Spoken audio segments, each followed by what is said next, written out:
TVC, a TV do Correio da Manhã.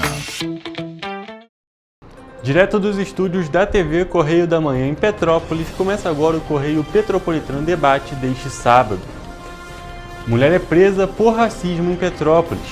Polícia Federal deflagra operação polivalente em Barra do Piraí e Valença. 38º Batalhão de Polícia Militar faz a apreensão de drogas em Três Rios.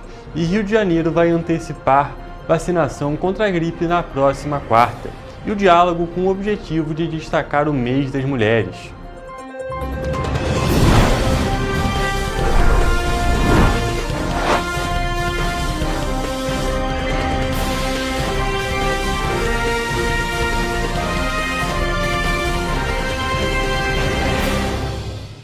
Olá, boa tarde, eu sou Hugo Petersen e começamos agora o Correio Petropolitano Debate deste sábado, dia 29 de março. E uma mulher foi presa em flagrante na tarde de quinta-feira pelo crime de racismo. A prisão foi realizada por agentes da 105ª Delegacia de Polícia de Petrópolis. Segundo a Polícia Civil, os agentes foram acionados para a ocorrência por volta das 3 horas da tarde de quinta-feira. O fato ocorreu dentro de um dos ônibus da empresa Turp, que fazia a linha Terminal Itaipava Centro.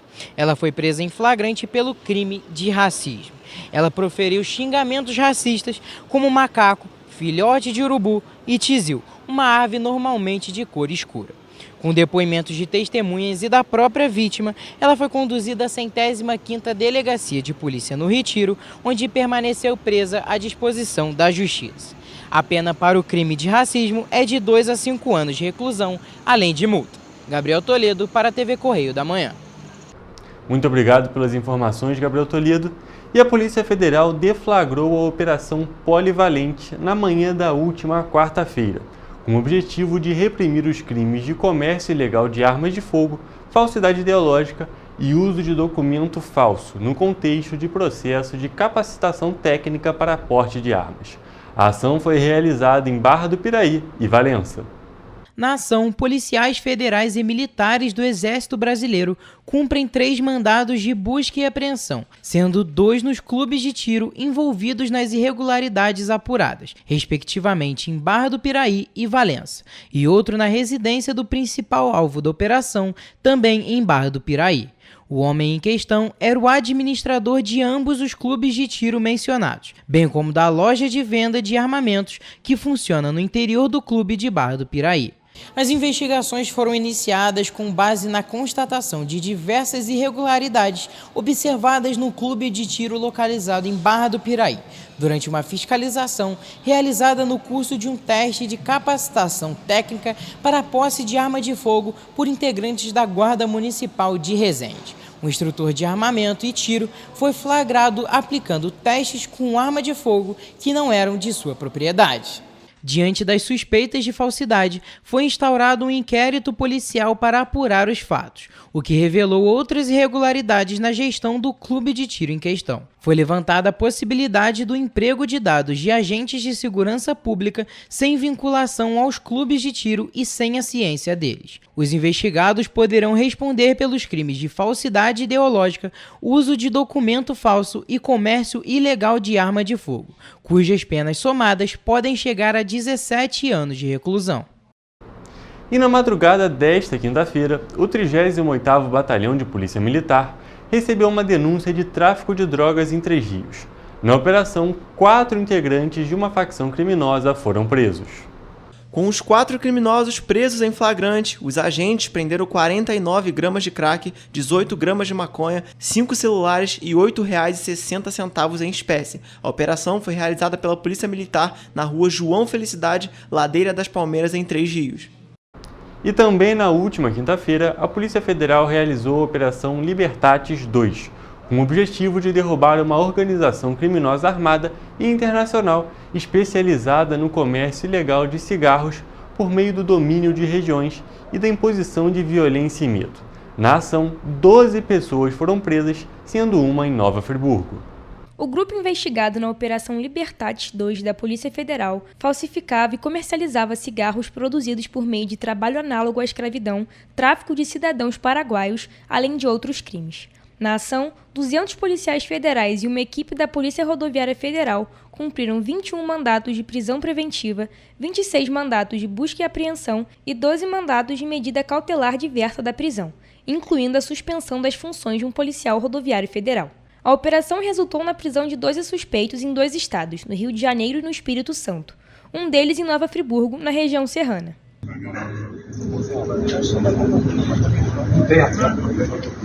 Além dos mandatos judiciais, também foram emitidas ordens de bloqueio, sequestro e apreensão de bens avaliados em cerca de 350 milhões de reais. Dentre eles estão imóveis, veículos de luxo, criptomoedas, dinheiro em espécie e valores depositados em contas bancárias. A investigação foi iniciada em fevereiro de 2023, em decorrência da descoberta de 3 fábricas clandestinas de cigarros falsos e ao resgate de inúmeros trabalhadores paraguaios submetidos a regime análogo ao da escravidão. Integrantes de uma outra organização criminosa eram os responsáveis pelo fornecimento de insumos, maquinários e mão de obra escrava oriunda do Paraguai que trabalhavam na produção clandestina dos cigarros no estado do Rio de Janeiro. Já o outro núcleo do grupo criminoso era integrado por indivíduos responsáveis pelo acompanhamento dos veículos que transportavam a mercadoria falsificada. Um desses integrantes era um policial rodoviário federal que tinha a função de assegurar a entrega da carga. Os investigados poderão responder pela prática dos crimes de organização criminosa, redução à condição análoga de escravo, tráfico de pessoas, crime contra a saúde pública, fraude no comércio, sonegação por falta de fornecimento de nota fiscal, crime contra a relação de consumo, falsificação e uso de documento falso, violação de direito autoral, lavagem de dinheiro e evasão de divisas. O Correio Petropolitano Debate faz um rápido intervalo, mas fique por aí porque o programa volta já.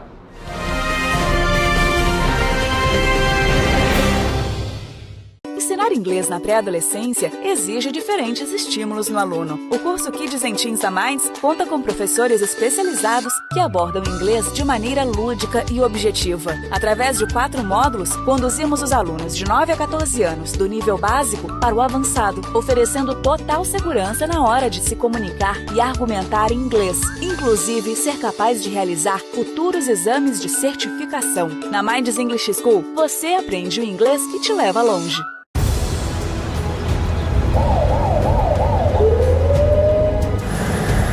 O governo do estado do Rio já investiu mais de 8 bilhões na saúde. E se eu dissesse que esse é o maior investimento na saúde já feito em toda a história do Rio? Eu diria que melhorou, mas eu quero mais. Depois de 3 anos parados, os mamógrafos móveis estão de volta. Pra gente cuidar melhor das mães e dos bebês. O governo do estado também está investindo na saúde especializada. Porque se o problema é complicado, mais atenção ele precisa. Melhorou, mas para a saúde a gente sempre quer mais. O importante é que a saúde esteja mais perto das pessoas. Por isso, todas as regiões do Rio recebem a mesma atenção. Melhorou, mas eu ainda quero mais. O governo do Rio de Janeiro também quer. Então pode ter certeza, o trabalho e os investimentos vão continuar. Governo do Estado do Rio de Janeiro. Um bom jornal tem que ser direto, tem que ser direito. Não ser de esquerda ou de direita, mas direito. É ter coragem de informar a verdade e não impor a sua verdade. É respeitar a inteligência do leitor e vontade do eleitor. Correio da Manhã, um jornal que há 123 anos tem a coragem de ser direto e direito. Em uma banca perto de você. Enquanto você imagina que poderia rolar desconto na conta de luz, a Alerj faz. As leis que você precisa, a Alerj faz. Baixe o aplicativo da Alerj e conheça seus direitos. Para ter mais qualidade de vida, conte com a maior rede de academias de Petrópolis. Aqui na Corper, com uma mensalidade, você utiliza todas as unidades: Centro, Bingen, Itamaraty e Itaipava. Com planos a partir de R$ 95,00. A academia oferece ambientes modernos para você cuidar da sua saúde com segurança. Os espaços contam com dezenas de aparelhos de musculação, diversos equipamentos para aeróbico e funcional, além, é claro, de profissionais qualificados e uma extensa grade de aulas coletivas, que inclui dança, bike, jump, wolf fit, step fit, entre outras. Nossas estruturas são equipadas com salas de musculação e aulas coletivas, salas de avaliação física e nutricional, vestiários e estacionamentos amplos. Venha nos fazer uma visita e surpreenda-se!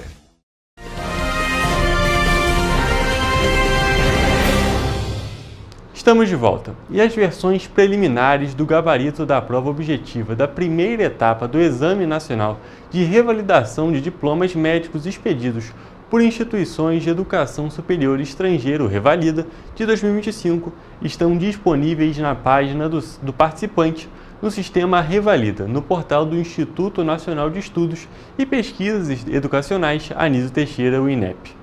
A instituição responsável pela aplicação das provas também publicou o padrão de resposta da prova discursiva aplicada no último domingo, dia 23. Para visualizar os gabaritos, os candidatos devem acessar obrigatoriamente a conta gov.br, com cadastro de pessoa física e senha cadastrados. A prova teórica tem 100 questões de múltipla escolha. Os participantes que discordarem das respostas preliminares divulgadas no gabarito têm até dia 1º de abril para interpor recursos. O INEP divulgará os resultados definitivos da prova objetiva e os provisórios da discursiva em 9 de maio.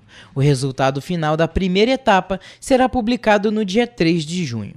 A participação na segunda etapa com as provas práticas depende da aprovação na primeira. A primeira etapa do Revalida 2025/1 contou com a participação de 93,63% dos 17.778 inscritos no exame, no domingo, dia 23.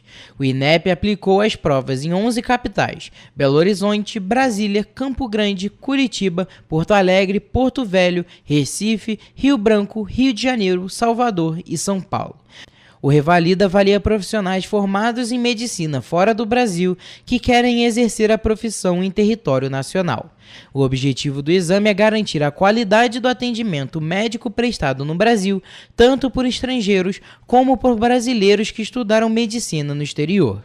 Desde 2011, o INEP aplica o exame que autoriza os aprovados a obter o diploma revalidado no Brasil. A revalidação é de responsabilidade das universidades públicas do Brasil que aderiram ao exame. E o aumento das receitas e queda das despesas com adiantamento do pagamento de precatórios fez o déficit primário cair em fevereiro de 2025. A informação foi divulgada pelo Tesouro Nacional. No mês passado, o governo central registrou um resultado negativo de 31 bilhões e 700 milhões de reais, contra um déficit primário de 58 bilhões e 300 milhões de reais em fevereiro de 2024, uma queda real de 48,3%, já considerando a inflação pelo Índice Nacional de Preços ao Consumidor Amplo do período. Se comparado a fevereiro de 2024, o resultado primário observado decorreu da combinação de um acréscimo real de 3,1% da receita líquida, após transferências a estados e municípios, e de um acréscimo de 12,6% das despesas totais. O resultado de fevereiro passado veio melhor do que o esperado pelas instituições financeiras. Segundo a pesquisa Prisma Fiscal, divulgada todos os meses pelo Ministério da Fazenda, os analistas de mercado esperavam um resultado negativo de 37 bilhões e 700 milhões de reais. Nos 2 primeiros meses do ano, o governo central registrou um superávit primário de 53 bilhões de reais, valor 136,5% maior do que o obtido no mesmo período do ano passado, já considerando a inflação, com registro de 21 bilhões e 200 milhões de reais. Além da queda do déficit em fevereiro, as contas do governo registraram superávit em 2025, por causa do resultado positivo de 84 bilhões e 900 milhões de reais em janeiro, um recorde para o mês. O resultado primário representa a diferença entre as receitas e os gastos, desconsiderando o pagamento dos juros da dívida pública. A projeção do orçamento de 2025, aprovado pelo Congresso Nacional, é de superávit primário de 15 bilhões de reais nas contas públicas, excluídos dos cálculos os gastos com precatórios. O resultado cumpre o arcabouço fiscal, que estabelece meta fiscal primária 0. E a aprovação da vacina da dengue produzida pelo Instituto Butantan continua sob análise da Agência Nacional de Vigilância Sanitária, Anvisa. Caso seja aprovada, a Butantan DV, como tem sido chamado imunizante, será a primeira vacina do mundo em dose única contra a doença. A Anvisa é o órgão responsável por autorizar o registro de medicamentos e vacinas no país, avaliando a eficácia, a segurança, a qualidade e as condições de fabricação de imunobiológicos que podem futuramente ser comercializados e oferecidos pelo Sistema Único de Saúde. Segundo o Butantan, os ensaios clínicos dessa vacina foram encerrados em junho do ano passado, quando o último participante completou 5 anos de acompanhamento. Dados de segurança e de eficácia foram divulgados no New England Journal of Medicine, que apontaram que este imunizante tem 79,6% de eficácia geral para prevenir casos de dengue sintomática.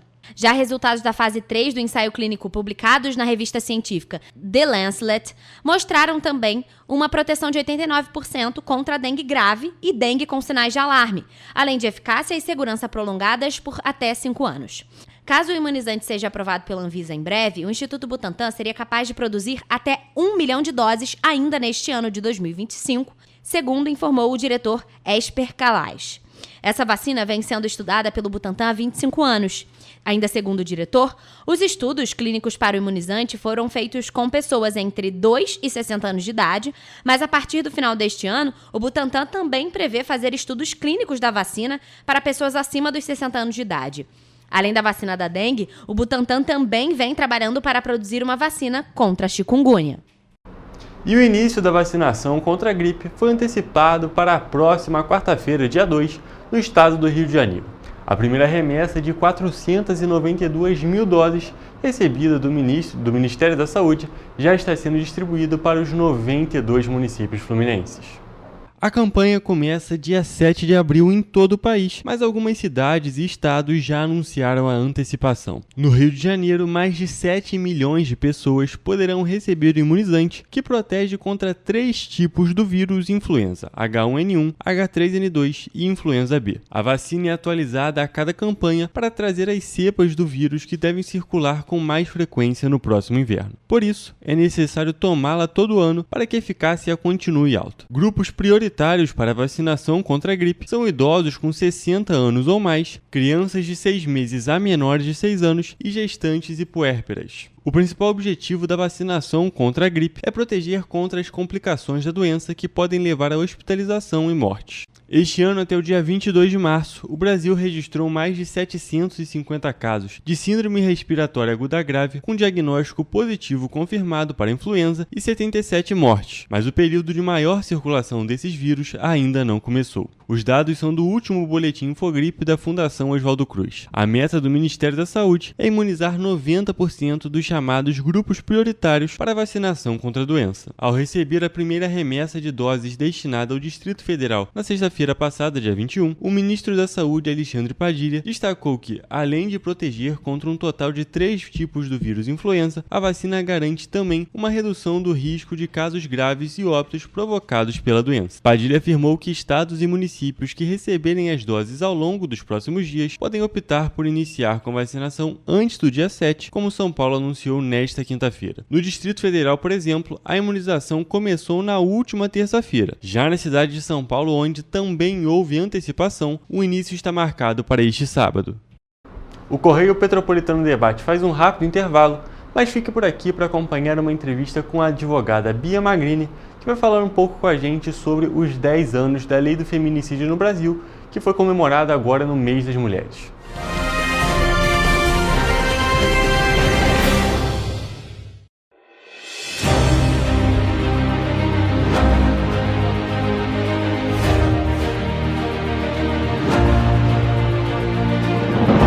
Não é jornalismo de direita, é jornalismo direito.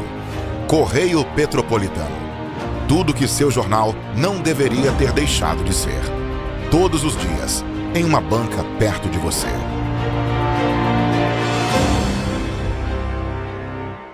Esse aí sou eu, há 18 meses estudando inglês. Cada passo no aprendizado foi uma porta que se abriu para o meu futuro.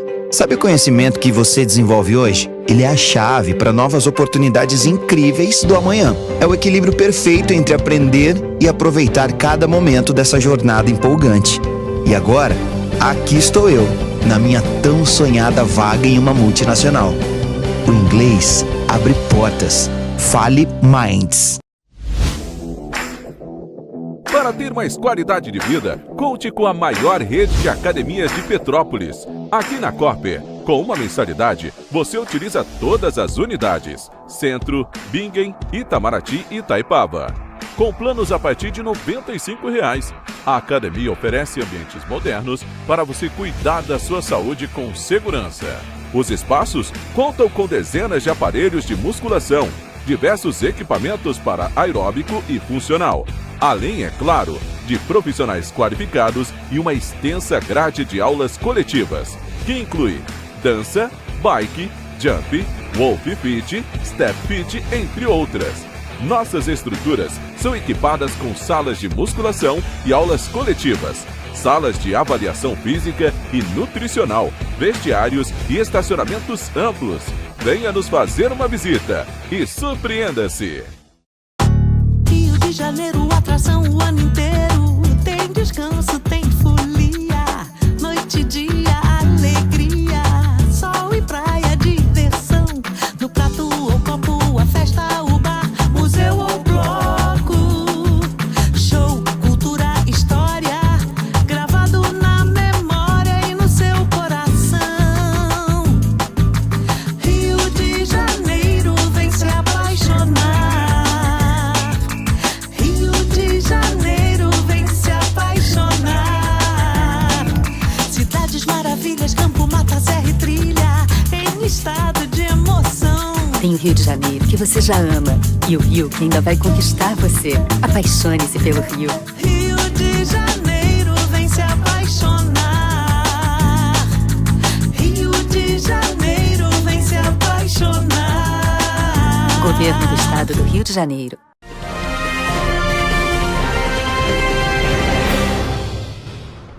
Estamos de volta e estamos aqui com a advogada Beatriz Magrani, que vai falar um pouco com a gente sobre os 10 anos da Lei do Feminicídio no Brasil.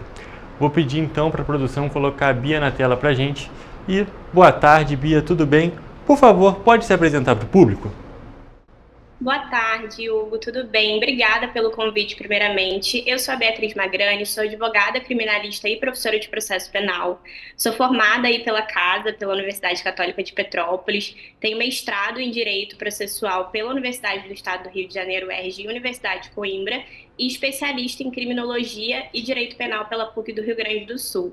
Eu atuo há muito tempo com violência doméstica e processo ligado aos direitos das mulheres e estou aqui para contribuir um pouquinho com o programa de vocês. Obrigada. Muito obrigado por comparecer no programa, Bia, já agradeço desde já. E vamos começar a falar sobre o assunto. E já que a gente vai falar sobre os 10 anos da Lei do Feminicídio no Brasil, nada mais justo do que a gente começar com você explicando para a gente o que é o feminicídio, Bia. Hugo, o feminicídio é o assassinato de uma mulher em razão do seu sexo, ou seja, é um tipo de crime que está ligado diretamente a uma questão de gênero. Por isso que o feminicídio é, de fato, uma violência de gênero, né? E o termo feminicídio, ele busca reconhecer essa violência extrema contra a mulher, motivada pelo gênero atrás de um ato. Então, assim, é um homicídio, né? De fato, é você matar alguém, ou seja, matar uma mulher por ela simplesmente ser mulher. Por isso esse termo feminicídio. E qual é a pena para esse crime? Olha, no último ano, agora em 2024, a gente teve uma mudança na lei do feminicídio, ou seja, tornou o feminicídio um crime autônomo, tirando ele do homicídio, que a gente vai conversar daqui a pouco, e isso também aumentou a pena. Então, a gente hoje tem uma pena do feminicídio de 20 a 40 anos de prisão para quem cometeu o crime. E a gente está falando sobre isso. A gente então diferencia um caso de homicídio com um caso de feminicídio, porque ele é totalmente motivado por conta do gênero da pessoa, não é mesmo? A mulher, então, é isso que diferencia um caso de um homicídio de um feminicídio, é justamente quando ele é motivado por conta do gênero da mulher que é vitimada, não é mesmo? Isso. No feminicídio, o assassinato ocorre devido ao fato da vítima ser mulher. E aí, geralmente, a gente está ali no contexto de violência doméstica, enfim, que pode ser uma violência física, psicológica, sexual. O homicídio, ele tem uma motivação muito mais ampla. Não tem como você direcionar especificamente se tem a condição de gênero. Mas quando a gente tem uma morte de uma mulher no contexto, principalmente de violência doméstica, fica claro que é uma violência de gênero, capitulando em si o ato e o crime como feminicídio. Entendi. E qual foi a importância da sanção da lei do feminicídio lá 10 anos atrás, em 2015? Olha, a lei do feminicídio ela é um marco muito importante na violência de gênero e claro que ela vem corroborada com outras legislações. Hoje a gente tem a Lei Maria da Penha, que é muito conhecida, mas o Brasil também é signatário em vários tratados internacionais que dá obrigatoriedade para o nosso país, no campo legislativo, ter maior proteção às mulheres, que são vítimas de diversas violências. Então ela tem um marco muito importante, claramente considerando todo o contexto das obrigações, enfim, dos números mesmo, que faz com que o legislativo se movimente, e ela também traz mais visibilidade. Por quê?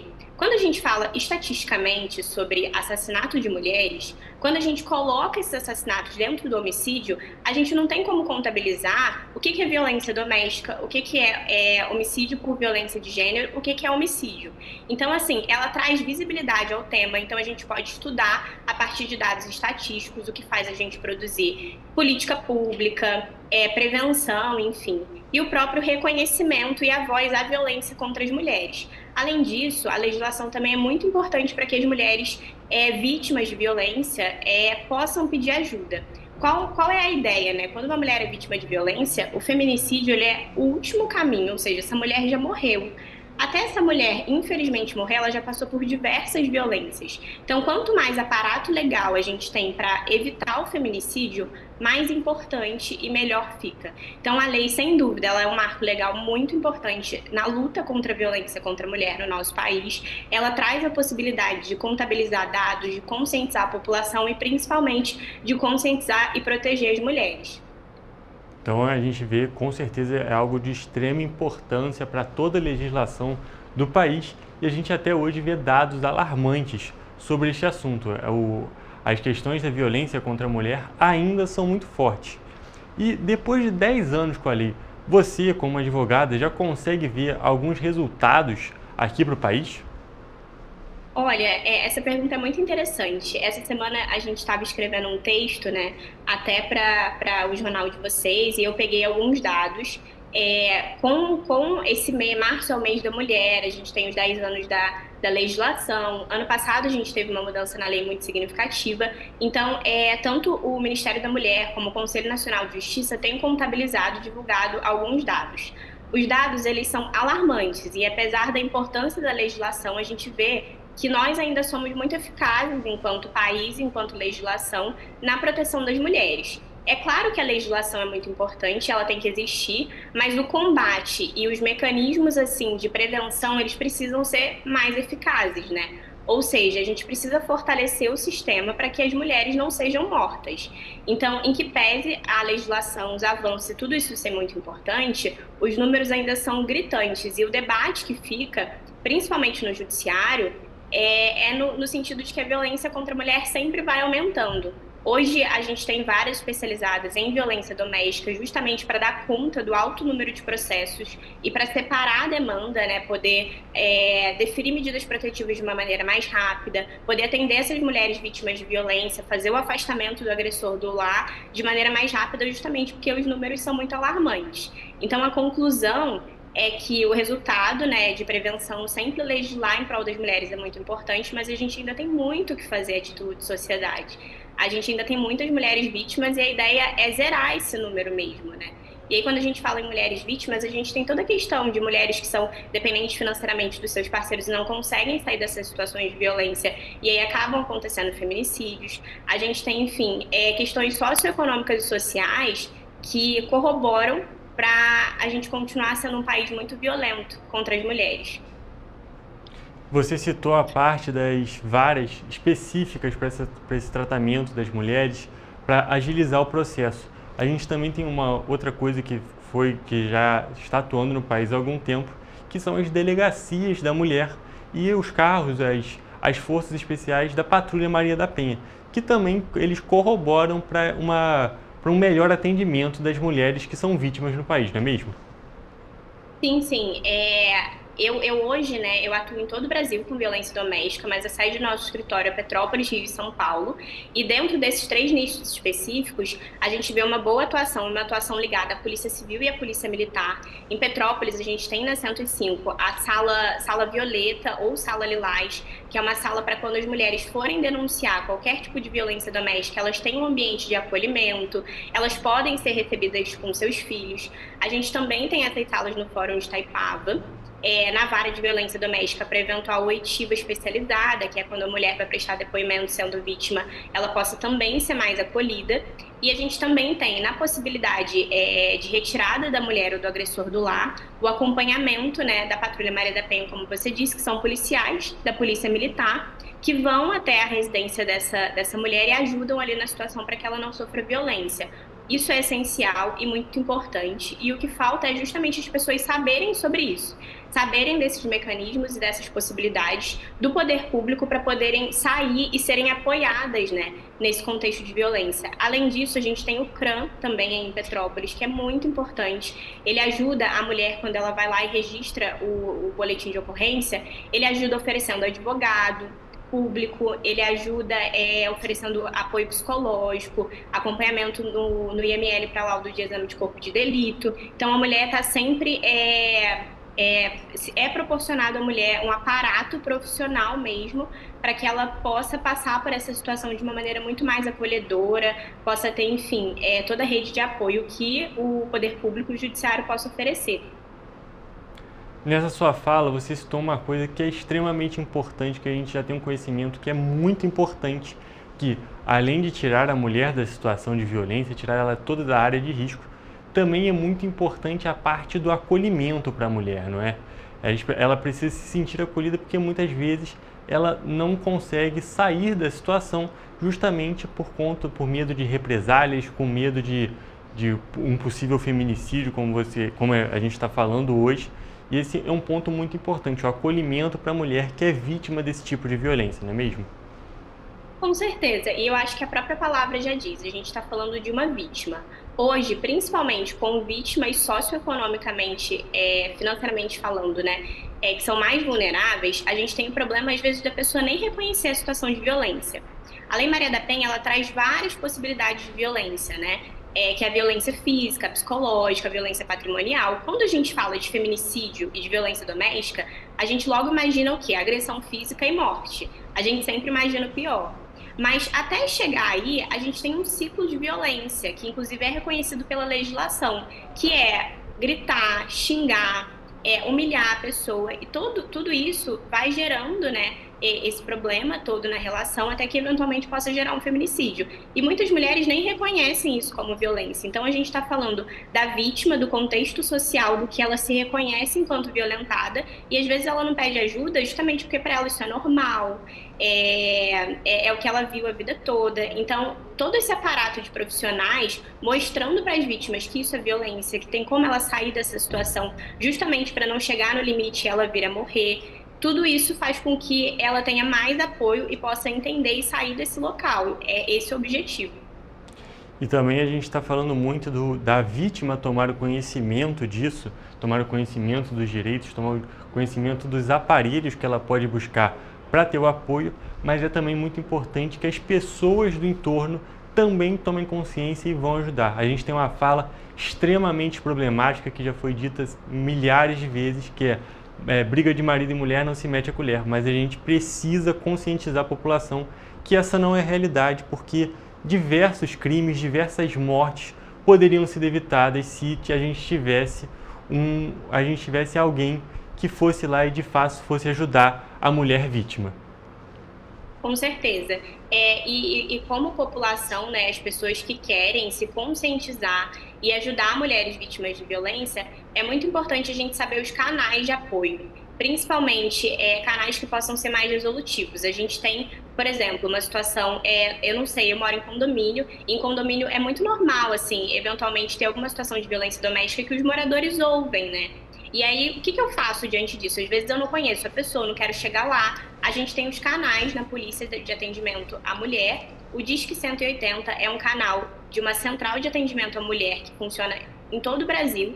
É um canal direto E às vezes, se esse canal estiver muito congestionado, enfim, as pessoas podem ligar para o 190 e fazer a denúncia para poder tirar e salvar, às vezes, a vida de uma mulher. E não só da mulher, né? Nesse contexto de violência doméstica, às vezes a família toda é vítima, os filhos, enfim. Então, é importante que a população saiba desses canais diretamente ligados à polícia, para que possa fornecer o apoio e também conscientizar, conversar. Em agosto também, né, a gente tem aí o mês de prevenção à violência doméstica, então muitas reportagens são dadas, muitos escritos na rua, né, a gente lê isso tudo justamente para conscientizar a população não só do que é violência e como prevenir, mas de como ajudar as vítimas de violência, que é o mais importante.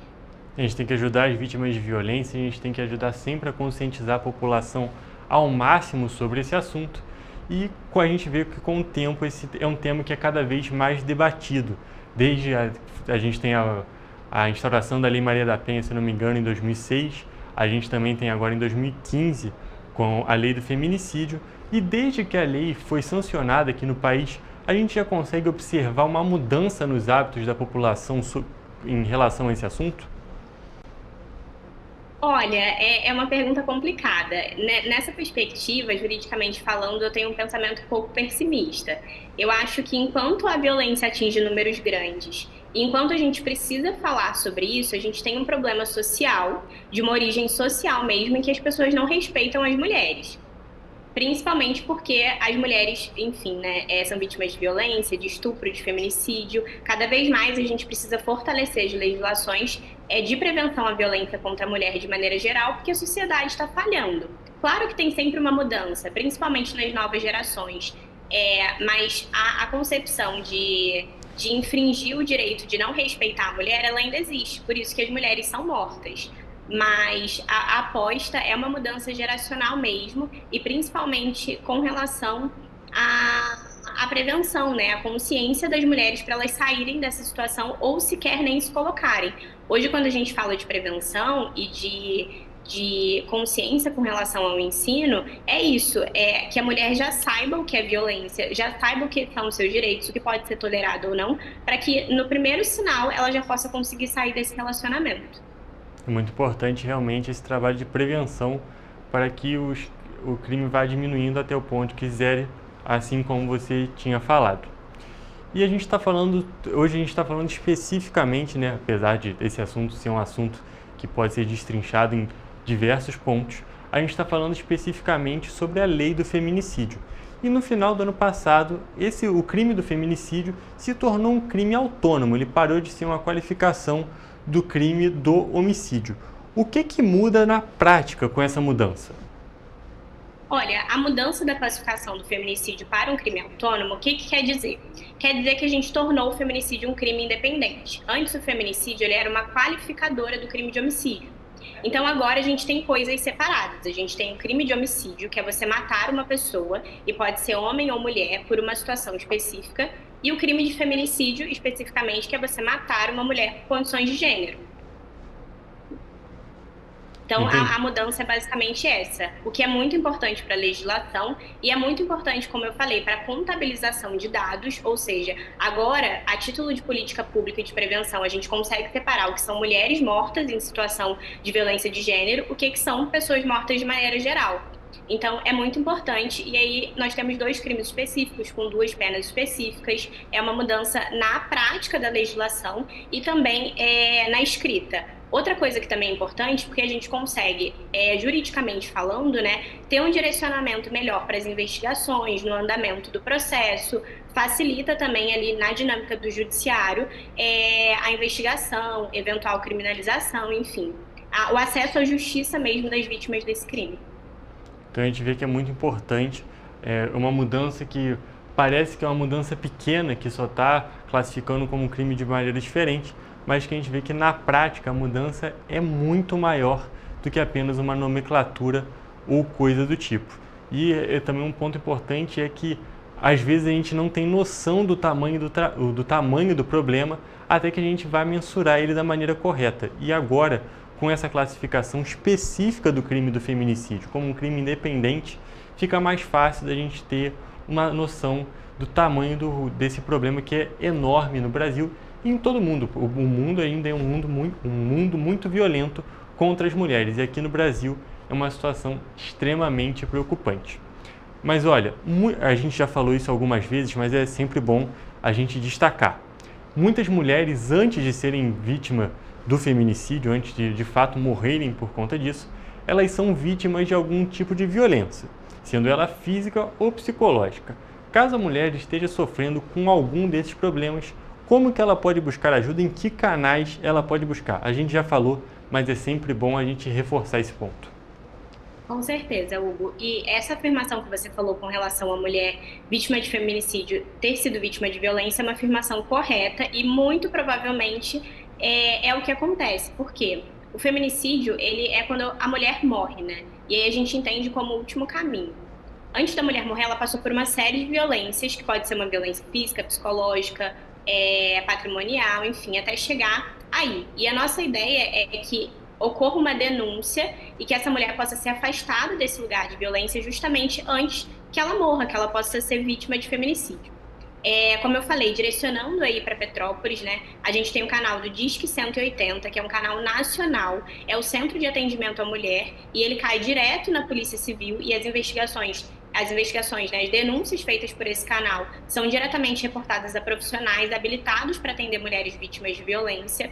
Se não conseguir falar, a gente tem também o 190, 190, que é o número normal da Polícia Civil. A gente tem as delegacias de atendimento à mulher, que é a delegacia da Polícia Civil, que tem uma sala específica para atendimento da mulher, que em Petrópolis fica na 105. A gente também, a partir do momento que é feita essa denúncia, né, as mulheres são encaminhadas ao CRAM para ter todo o apoio psicológico, eventual apoio jurídico, se não puder contratar um advogado, enfim. E sempre o apoio da população, que é se conscientizar de, por exemplo, olha, eu estou num restaurante, estou vendo um homem gritando com uma mulher, estou ficando preocupado, o que está acontecendo? A gente tem o sinal específico que é feito para reportar a violência doméstica, sempre tá observando essas situações, né? Poxa, eu estou aqui no meu prédio, estou ouvindo um grito, uma briga, o que está acontecendo? Também é procurar, né, a polícia, enfim, fazer essa denúncia. E mais do que isso, não ter medo de denunciar mesmo, até porque as denúncias podem ser anônimas, se alguém tiver algum receio, e poder apoiar essas mulheres vítimas de violência, porque às vezes, por mais que aconteça denúncia, é muito difícil sair desse ciclo, né? Existe uma dependência eventualmente financeira ou uma dependência psicológica, que é na maior parte dos casos. Então, apoiar essas mulheres a sair dessa situação e fortalecer para que elas possam não ser vítimas de feminicídio. Realmente é muito importante que a gente apoie as mulheres, e para que a gente possa zerar o mais rápido possível esse número que é tão preocupante aqui no país. Então, em qualquer caso que você veja uma mulher que esteja sofrendo algum tipo de violência, das diversas que a gente falou, sendo física, psicológica, verbal, denuncie, veja se a pessoa, se tiver oportunidade, pergunte para a pessoa se ela precisa de ajuda, porque a gente precisa urgentemente diminuir os dados desse crime que é terrível aqui no país. Qualquer crime é terrível, mas esse é um problema enorme aqui no Brasil. Bia, tem mais algum ponto que você gostaria de destacar sobre esse tema do feminicídio, da violência doméstica no país? Olha, só destacar que sempre é muito importante, né, que a sociedade, que o nosso país fortaleça as legislações contra as mulheres, porque além dos números serem alarmantes, a gente tem uma cultura onde, infelizmente, as mulheres não são respeitadas, seja no mercado de trabalho, seja nos relacionamentos. Então, qualquer tipo de legislação com prevenção a assédio, a feminicídio, a violência doméstica é sempre um marco importante e que a gente precisa conscientizar, comunicar e está sempre ajudando mais mulheres com relação a isso. Inclusive, em Petrópolis, especificamente, os dados são muito grandes, principalmente mais para a região do interior, e as pessoas pouco sabem disso, né? Porque não é divulgado. Então, o trabalho de divulgação, conscientização é o que pode levar a gente a mudar alguma coisa no futuro, e essa responsabilidade é nossa. É isso mesmo, a responsabilidade é nossa, a responsabilidade é da população, para que a gente consiga atenuar e futuramente zerar esse crime. Mas, Bia, muito obrigado pela sua presença, muito obrigado pelas suas informações e te agradeço pela sua participação no Correio Petropolitano Debate. Eu agradeço, Hugo, e me coloco também, enquanto profissional, à disposição de mulheres que precisem de informação ou, enfim, ajuda jurídica. Obrigada. Obrigado pela sua participação, Bia, mais uma vez.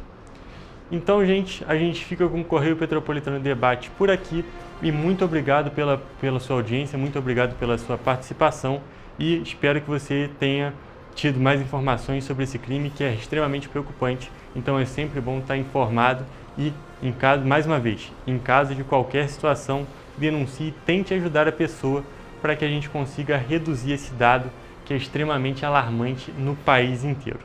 Em caso de alguma denúncia, alguma coisa que você queira que você possa nos mandar, envia para o nosso e-mail tvccorreiodamanhã@gmail.com ou para o nosso WhatsApp que está aparecendo na tela neste momento. O Correio Petropolitano Debate fica por aqui.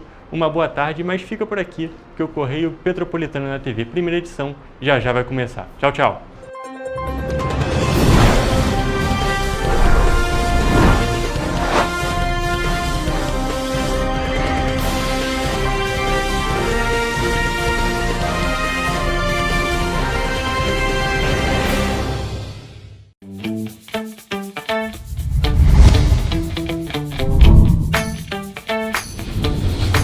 TVC, a TV do Correio da Manhã.